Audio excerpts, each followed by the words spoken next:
like to do the Digger's Waltz now. This is a song I wrote after having a dream about an old soldier. And the word digger is a word that I grew up with in Australia. It not only means a soldier, but it means like an old true friend, someone who's a real true mate. And so it starts out with taps, and then I kind of set it up with a little piece that I wrote, and then I come into the main song, which is a waltz. So here it is, the Digger's Waltz.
There it is, the Digger's Waltz.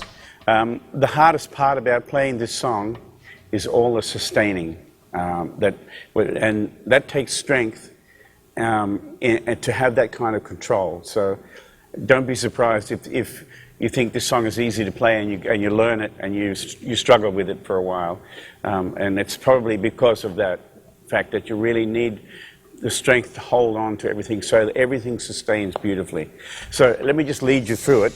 The capo is on the 2nd fret. It's normal guitar tuning, and so I'm using like the E position. I'm thinking in E, and so the taps part, I'm using the E suspended there.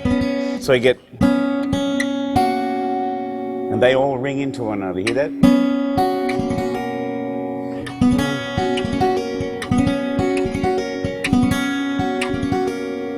And then a hammer on.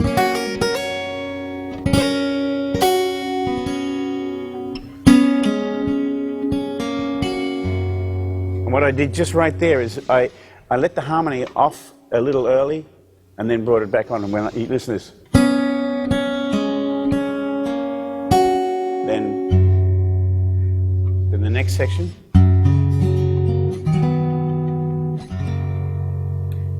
And I play that very, very gently. And then dun, dun, dun.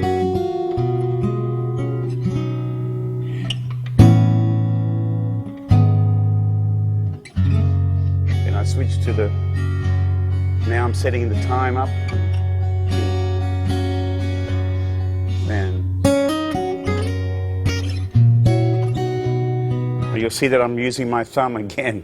I don't know another way of getting that particular passage as good as that without using my thumb. Here.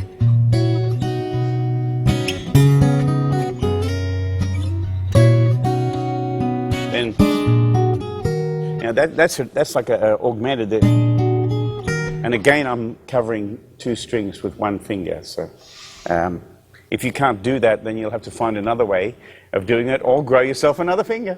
So.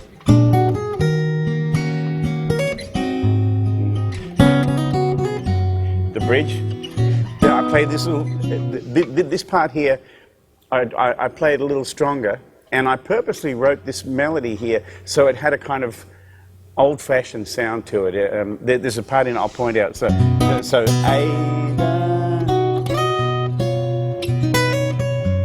here. I've heard that kind of phrase in like a Bing Crosby song from before the Second World War. So I tried to write that in a way that it was kind of old-fashioned.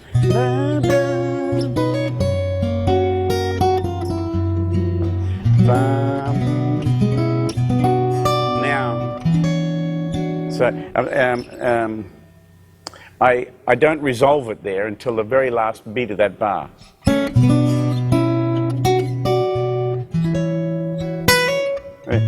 Then I switch to the G bass there.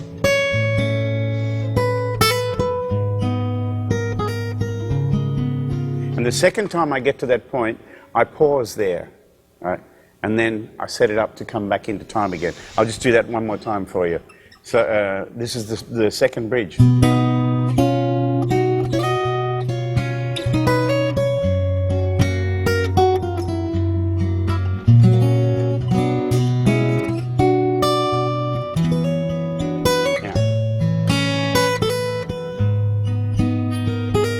Pause. Back into it. Okay. And the song again ends with going back into that little refrain that I kind of started with.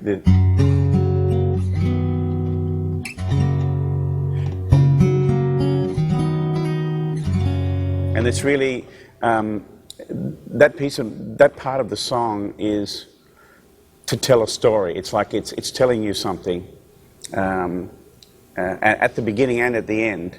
Even though it's the same chords and everything, it seems to have a different message at the end. I don't know why, but it just does to me. So let me just do the ending for you now.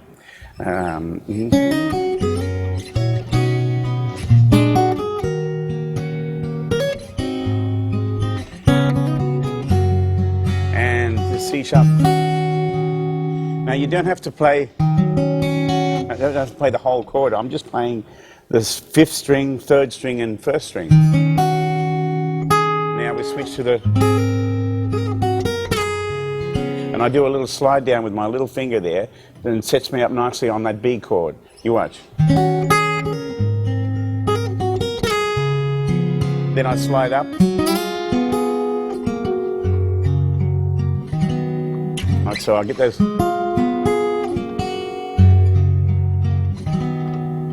There. So I hope you enjoy working your way through the Digger's Waltz.